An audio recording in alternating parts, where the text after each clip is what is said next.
Assalamualaikum warahmatullahi wabarakatuh. Semoga Bapak Ibu senantiasa diberi kesehatan, ketenangan hati, dan kekuatan di usia yang penuh berkah ini. Pernahkah Bapak Ibu mendengar dokter berkata, kolesterol naik, gula darah tidak stabil, tekanan darah semakin tinggi? Saat mendengar itu, banyak orang tua merasa cemas. Apalagi ketika obat harus diminum setiap hari, namun badan tetap terasa lemah, mudah lelah, dan aktivitas sehari-hari menjadi semakin terbatas. Pertanyaannya, apakah benar satu-satunya jalan hanyalah terus menambah dosis obat? Atau justru ada makanan sederhana di sekitar kita yang selama ini kita remehkan, padahal bisa jadi kunci kesehatan lansia? Di tengah kekhawatiran itu, sebenarnya Allah sudah menitipkan rahasia besar yang sering kita abaikan. Rahasia itu bukan obat mahal, bukan pula ramuan rumit, melainkan makanan-makanan sederhana yang tumbuh di sekitar kita, mudah dibeli di pasar tradisional, bahkan ada yang bisa dipetik langsung di halaman rumah. Bapak Ibu yang saya hormati, inilah saatnya kita kembali merenungkan pola hidup orang tua zaman dulu. Mereka jarang mengenal istilah kolesterol tinggi, gula darah melonjak, atau tekanan darah tidak terkendali. Padahal hidup mereka sederhana, tanpa suplemen modern, tanpa obat berharga tinggi. Apa rahasianya? Jawabannya ada pada pilihan makanan sehari-hari yang alami, murah, dan penuh berkah. Inilah kunci yang sering hilang ketika kita membicarakan kesehatan lansia. Hari ini saya Dr. Rahmat Widodo, seorang dokter yang telah lebih dari 30 tahun mendampingi kesehatan lansia di berbagai daerah, ingin mengajak Bapak Ibu melihat lebih dekat rahasia itu. Kita akan hitung mundur 7 makanan sederhana yang terbukti dapat membantu menurunkan kolesterol, menstabilkan gula darah, dan mengendalikan tekanan darah tinggi. Jangan lewatkan sampai akhir, karena makanan nomor 1 seringkali justru yang paling sering kita remehkan, padahal bisa menjadi penyelamat di usia senja. Bapak Ibu siap? Mari kita mulai perjalanan ini, agar kesehatan lansia bukan hanya sekadar harapan, tetapi kenyataan yang bisa diraih dengan cara alami, sederhana, dan sesuai dengan titipan Allah. Bapak Ibu yang saya hormati, ketika kita berbicara tentang dapur Indonesia, hampir tidak ada masakan yang terlepas dari bawang putih. Aroma khasnya membuat setiap hidangan terasa lebih sedap. Tetapi pertanyaannya, apakah Bapak Ibu hanya melihatnya sebagai bumbu? Atau pernah berpikir bahwa bawang putih sebenarnya adalah obat alami yang bisa membantu menjaga kesehatan lansia? Di dalam bawang putih terdapat senyawa bernama alicin. Senyawa inilah yang bertanggung jawab atas baunya yang kuat, sekaligus membawa manfaat besar. Namun Bapak Ibu perlu hati-hati. Kalau bawang putih dimasak terlalu lama, alicin bisa hilang dan manfaatnya berkurang drastis. Jadi cara pengolahan sederhana justru lebih menyehatkan. Efek ini sangat penting bagi kesehatan lansia karena penyumbatan atau pengerasan pembuluh darah adalah salah satu penyebab utama stroke dan serangan jantung. Selain itu, alicin juga bekerja menurunkan kolesterol jahat LDL sekaligus meningkatkan kolesterol baik HDL. Dengan begitu aliran darah menjadi lebih lancar dan jantung lebih terjaga. Saya teringat seorang pasien, Ibu Fatimah, 70 tahun, tinggal di Jakarta. Beliau sudah bertahun-tahun berjuang dengan diabetes. Setiap kali datang kontrol, keluhannya hampir sama. Tubuh terasa berat, mudah lelah, dan gula darah sering naik turun. Suatu hari beliau mencoba kebiasaan sederhana, menelan 1 siung bawang putih mentah kecil setiap pagi. Awalnya terasa getir, baunya menyengat, tetapi setelah beberapa bulan beliau bercerita bahwa tubuhnya terasa lebih ringan, tidak mudah capek, bahkan hasil pemeriksaan gula darahnya mulai membaik. Pengalaman ini menunjukkan bahwa kesehatan lansia tidak selalu bergantung pada obat mahal, melainkan bisa diperkuat dari bahan alami yang ada di dapur. Tentu saja cara mengonsumsi bawang putih tidak hanya satu.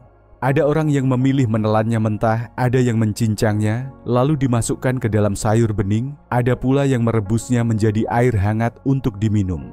Semua cara tersebut bisa bermanfaat, asalkan dilakukan dengan rutin dan tidak berlebihan. Sekarang saya ingin bertanya kepada Bapak Ibu, apakah bawang putih di rumah hanya dipakai sebagai penyedap rasa, atau sudah mulai dianggap sebagai karunia Allah yang dapat menjaga kesehatan? Sesuatu yang murah, mudah diperoleh, namun sering kita abaikan, ternyata mampu menjadi pelindung jantung, penurun kolesterol, pengendali gula darah, bahkan perisai alami bagi kesehatan lansia secara menyeluruh. Setelah memahami rahasia bawang putih di nomor 6, mari kita lanjutkan perjalanan ke nomor 5. Buah ini hampir selalu ada di dapur orang Indonesia, rasanya manis dan sederhana, namun justru menyimpan manfaat besar untuk tekanan darah dan kolesterol.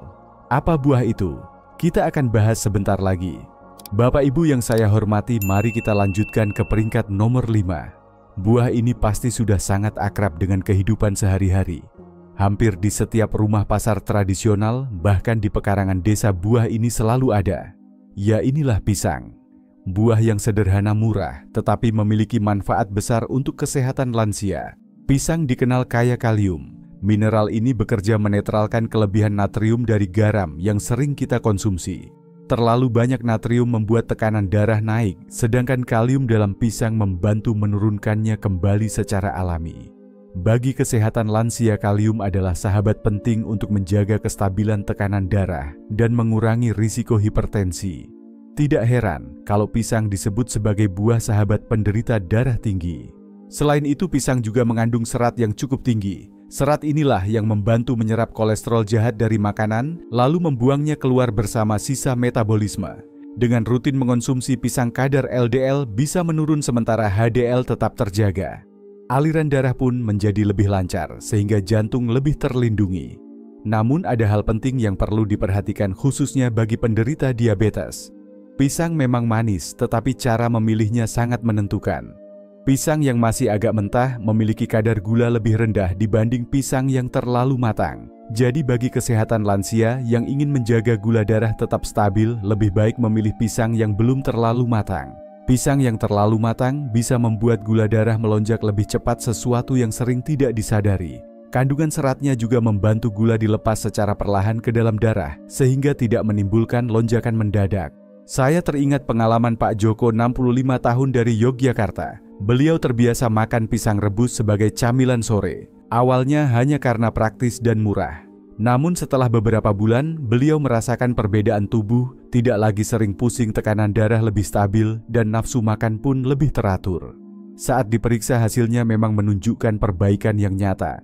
Kisah sederhana ini mengajarkan bahwa kesehatan lansia bisa ditopang oleh kebiasaan kecil yang konsisten. Selain kalium dan serat, pisang juga kaya magnesium, vitamin B6, dan antioksidan.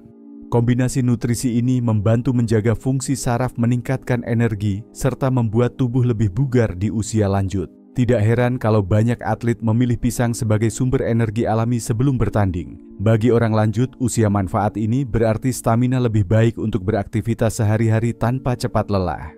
Sekarang saya ingin bertanya, Bapak Ibu di rumah biasanya makan pisang dengan cara apa? Apakah lebih sering dimakan langsung, direbus, atau digoreng? Setiap cara punya kelebihan, tetapi untuk kesehatan lansia, pisang rebus atau dimakan segar tentu lebih baik. Setelah kita memahami kekuatan pisang di nomor 5, mari bersiap ke nomor 4.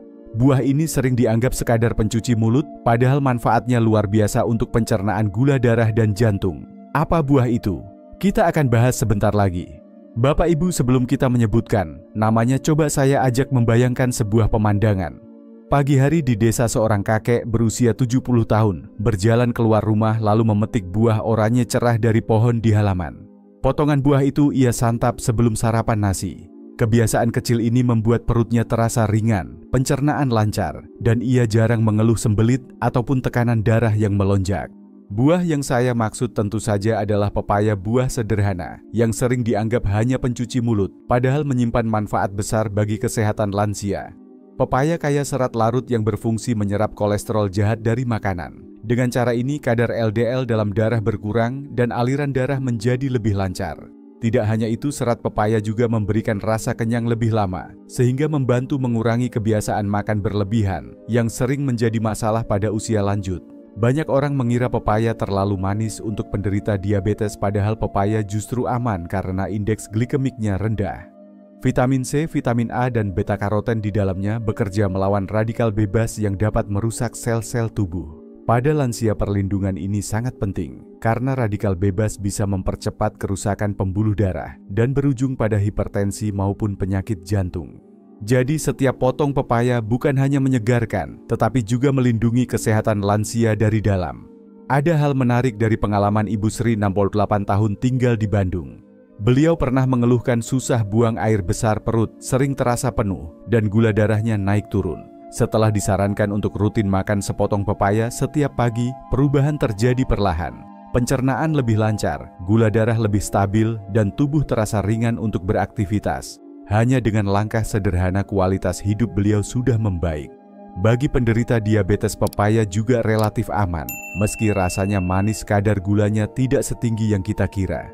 Kandungan seratnya yang tinggi membuat pelepasan gula ke dalam darah berlangsung perlahan. Hal ini membantu menjaga kadar gula tetap stabil, sehingga sangat mendukung kesehatan lansia yang rentan terhadap fluktuasi gula darah. Saya ingin mengajak Bapak Ibu merenung seberapa sering pepaya hadir di meja makan keluarga. Apakah hanya sesekali saat ada tamu, atau menjadi bagian dari kebiasaan harian? Padahal dengan harga yang murah dan ketersediaan yang melimpah di pasar tradisional, pepaya bisa menjadi sahabat setia dalam menjaga kesehatan. Setelah memahami manfaat pepaya di nomor 4, mari kita teruskan ke nomor 3. Di peringkat ini bukan buah, bukan ikan, melainkan daun kecil yang sering tumbuh liar di halaman rumah. Banyak orang meremehkannya, padahal julukannya adalah pohon ajaib. Mari kita bahas daun kelor. Bapak Ibu yang saya hormati, pernahkah mendengar pepatah dunia tak selebar daun kelor? Pepatah ini sering dipakai untuk menggambarkan sesuatu yang kecil dan sederhana. Namun sesungguhnya justru dari daun kecil inilah terkandung rahasia besar bagi kesehatan lansia. Daun kelor kerap tumbuh liar di pekarangan desa, mudah ditanam, namun sering kita anggap remeh. Padahal para ahli gizi menyebut kelor sebagai miracle tree, pohon ajaib dengan kandungan vitamin, mineral, dan antioksidan yang sangat lengkap. Di dalam setiap helai daun kelor terdapat vitamin A, vitamin C, kalsium, zat besi, hingga protein nabati.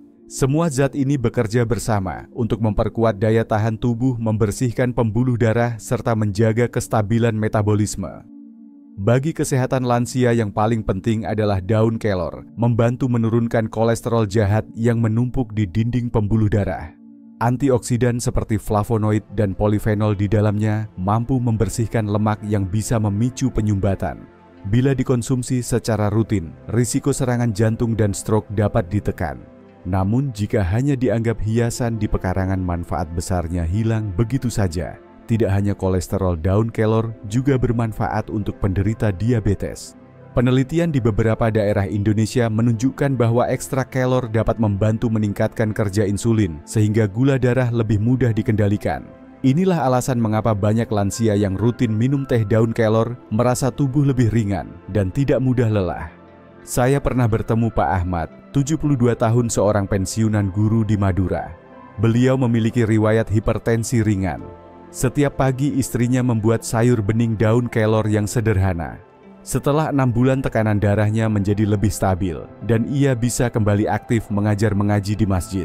Beliau tersenyum sambil berkata, "Ternyata obat saya ada di pekarangan rumah sendiri." Kisah ini memperlihatkan bahwa menjaga kesehatan lansia tidak selalu rumit, cukup dengan memanfaatkan apa yang sudah Allah titipkan di sekitar kita. Selain menurunkan gula dan kolesterol, daun kelor juga membantu menyeimbangkan tekanan darah. Kandungan kalium dan kalsium di dalamnya membuat pembuluh darah tetap lentur, sehingga aliran darah lancar dan risiko hipertensi berkurang. Dengan kata lain, satu daun kecil bisa menjadi pelindung bagi 3 masalah besar: lansia, kolesterol, gula darah, dan tekanan darah. Sekarang saya ingin bertanya kepada Bapak Ibu, apakah di halaman rumah masih ada pohon kelor? Jika ada, jangan biarkan hanya menjadi hiasan atau dibiarkan tumbuh liar. Petiklah, rebuslah, atau masak menjadi sayur bening. Murah, mudah, dan insya Allah menyehatkan. Setelah mengenal kekuatan daun kelor di nomor 3, mari kita beralih ke nomor 2. Makanan ini hangat gurih, sering menjadi sarapan atau camilan sore. Murah meriah tapi menyimpan rahasia besar untuk kesehatan lansia. Inilah kacang hijau. Bapak Ibu yang saya hormati, siapa yang tidak kenal dengan bubur kacang hijau hangat gurih dan sering jadi teman sarapan atau camilan sore? Makanan rakyat ini begitu melekat dalam budaya kita sehari-hari. Namun di balik kesederhanaannya, kacang hijau menyimpan manfaat luar biasa bagi kesehatan lansia. Kandungan serat dalam kacang hijau bekerja seperti penyaring di usus. Ia mengikat kolesterol jahat lalu membuangnya keluar bersama sisa metabolisme. Hasilnya kadar LDL dalam darah bisa lebih terkontrol. Selain serat, kacang hijau juga kaya protein nabati. Protein ini membantu memperbaiki jaringan tubuh, memberi energi tanpa meningkatkan lemak jenuh, sehingga tubuh lansia tetap bugar tanpa terbebani. Yang membuat kacang hijau semakin istimewa adalah indeks glikemiknya yang rendah. Artinya gula dalam kacang hijau dilepas ke dalam darah secara perlahan. Bagi penderita diabetes hal ini sangat penting karena kadar gula tidak langsung melonjak setelah makan. Bahkan sejumlah penelitian menyebutkan konsumsi kacang hijau secara rutin dapat membantu menurunkan risiko diabetes tipe 2. Inilah sebabnya kacang hijau bisa menjadi sahabat bagi kesehatan lansia yang berjuang mengendalikan gula darah. Saya teringat kisah Ibu Mariam 69 tahun dari Surabaya. Beliau dulu terbiasa sarapan dengan nasi putih dan lauk sederhana. Namun gula darahnya sering naik dan dokter menyarankan untuk lebih berhati-hati. Akhirnya beliau mencoba mengganti sarapan dengan bubur kacang hijau tanpa banyak gula merah dan santan. Setelah beberapa bulan, tubuhnya terasa lebih ringan. Hasil cek kolesterol dan gula darah juga membaik. Beliau berkata, "Ternyata sarapan murah begini lebih membuat saya kuat sepanjang hari." Kisah ini menunjukkan bagaimana langkah kecil bisa membawa perubahan besar pada kesehatan lansia. Selain itu, kacang hijau juga mengandung magnesium dan potasium. Dua mineral penting ini membantu otot pembuluh darah lebih rileks, sehingga aliran darah lancar dan tekanan darah tetap stabil. Jadi, hanya dengan semangkuk bubur kacang hijau, 3 masalah besar lansia bisa dibantu sekaligus kolesterol, gula darah, dan hipertensi. Namun ada satu catatan penting. Banyak orang di desa memasak kacang hijau dengan gula merah dan santan berlebih. Untuk lansia dengan kadar gula tinggi, sebaiknya gula dikurangi atau diganti pemanis alami dan santan cukup sedikit. Kacang hijau yang direbus sederhana, tetap enak, tetap bergizi, dan lebih aman bagi kesehatan lansia. Ingat, manisnya gula merah memang nikmat sesaat, namun justru itu yang sering diam-diam memperburuk gula darah. Sekarang saya ingin bertanya di rumah Bapak Ibu, kapan terakhir kali menikmati bubur kacang hijau? Apakah hanya sesekali ketika ada penjual lewat atau sudah menjadi bagian dari kebiasaan sehat keluarga? Setelah memahami kekuatan kacang hijau di nomor 2, kita akhirnya sampai pada puncak daftar ini. Nomor 1 adalah makanan kampung yang sering dianggap remeh, namun justru menjadi rahasia terbesar kesehatan lansia. Apa itu? Mari kita bahas bersama. Bapak Ibu yang saya hormati, sebelum saya sebutkan makanan nomor 1, izinkan saya mengajak Bapak Ibu menoleh ke masa lalu. Di banyak desa, terutama sebelum beras melimpah seperti sekarang, orang tua kita terbiasa sarapan dengan jagung rebus. Mereka berangkat ke sawah dengan perut kenyang bekerja seharian dan pulang tetap bertenaga. Aneh rasanya mereka jarang sekali mengeluh soal kolesterol tinggi, gula darah melonjak, atau hipertensi. Padahal obat-obatan modern hampir tidak dikenal waktu itu. Apa rahasianya? Jawabannya ada pada makanan sederhana jagung rebus. Jagung bukan hanya sekadar camilan atau makanan pengganjal lapar. Kandungan serat larut di dalamnya bekerja seperti spons yang menyerap kolesterol jahat dari makanan, lalu membuangnya bersama sisa metabolisme. Efek ini sangat penting bagi kesehatan lansia, karena mampu menurunkan kadar LDL, sekaligus menjaga kolesterol baik tetap stabil.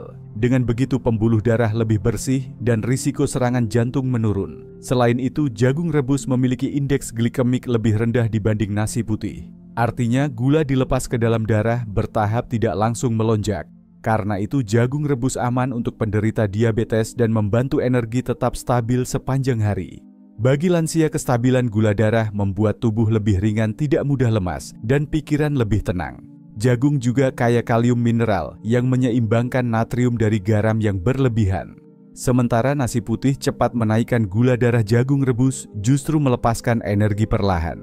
Perbedaan kecil ini sangat menentukan kesehatan lansia di usia senja. Kalium ini sekaligus melindungi fungsi jantung, sehingga lansia dapat beraktivitas tanpa sering dihantui rasa pusing atau lelah mendadak. Ada kisah dari Pak Budi, 71 tahun, seorang pensiunan di Jawa Tengah. Setelah pensiun, beliau mengganti kebiasaan sarapan nasi putih dengan jagung rebus. Awalnya hanya karena ingin bernostalgia dengan makanan masa kecil. Namun setelah beberapa bulan, tekanan darahnya lebih stabil, kolesterolnya membaik, dan beliau merasa lebih bertenaga saat merawat kebun di rumah. Pak Budi berkata, "Saya kira jagung hanya makanan desa, ternyata justru inilah yang membuat saya lebih sehat di usia tua." Pertanyaannya sekarang, Bapak Ibu, apakah kita sudah cukup sering memberi ruang untuk jagung rebus di meja makan keluarga? Ataukah hanya melihatnya sebagai jajanan pasar yang sesekali dibeli? Padahal inilah makanan sederhana yang Allah sediakan untuk membantu menjaga kesehatan lansia, menurunkan kolesterol, mengendalikan gula darah, sekaligus menormalkan tekanan darah. Dengan menempatkan jagung rebus di posisi puncak, kita belajar manfaat terbesar tidak selalu datang dari yang mahal. Rahasia kesehatan lansia sering justru ada pada makanan murah mudah didapat dan diwariskan turun-temurun. Bapak Ibu yang saya hormati, kita sudah menuntaskan perjalanan hitung mundur 7 makanan sederhana yang luar biasa. Mulai dari ikan kembung yang kaya omega 3, bawang putih yang menjadi obat alami di dapur pisang dengan kalium yang menstabilkan tekanan darah, pepaya yang menjaga pencernaan daun kelor, si pohon ajaib kacang hijau dengan serat dan proteinnya, hingga akhirnya jagung rebus yang menjadi simbol kekuatan orang desa dulu. Semua ini bukan sekadar daftar makanan, melainkan bukti bahwa Allah telah menitipkan rahasia besar di sekitar kita untuk menjaga kesehatan lansia. Mari kita renungkan. Seringkali kita mengeluh sulit sehat karena tak mampu membeli obat atau suplemen mahal, padahal solusinya ada di pasar tradisional, di kebun, bahkan di dapur kita sendiri. Sehat sebenarnya tidak selalu rumit. Yang dibutuhkan adalah kesadaran kebiasaan yang konsisten dan rasa syukur atas nikmat sederhana. Inilah inti dari kesehatan lansia: menjaga tubuh tetap kuat, hati tetap tenang, dan umur tetap berkah dengan cara yang sesuai fitrah. Saya ingin mengingatkan, kesehatan lansia bukan hanya soal angka kolesterol, gula, atau tekanan darah di kertas hasil laboratorium. Kesehatan lansia adalah ketika Bapak Ibu bisa berjalan tanpa cepat lelah, bisa makan dengan nikmat tanpa rasa takut, bisa beribadah dengan khusyuk tanpa terganggu penyakit. Semua itu bisa dimulai dari langkah kecil, memilih makanan alami, mengurangi yang instan, dan menjadikan pola hidup sederhana sebagai jalan utama. Bapak Ibu, saya ingin mengajak berinteraksi dari 7 makanan tadi. Mana yang paling sering hadir di rumah Bapak Ibu? Dan menurut Bapak Ibu, makanan mana yang paling sulit ditinggalkan, meski sebenarnya berisiko bagi kesehatan lansia? Apakah jagung rebus kacang hijau, atau mungkin daun kelor di halaman? Silakan tulis pengalaman Bapak Ibu di kolom komentar, agar kita bisa saling belajar dan saling menguatkan. Karena berbagi pengalaman adalah bagian dari menjaga kesehatan lansia bersama-sama. Akhirnya mari kita tutup dengan doa. Semoga Allah Subhanahu wa Ta'ala senantiasa melindungi Bapak Ibu, memberi kesehatan yang kuat, umur panjang penuh keberkahan, serta hati yang tenang di usia senja.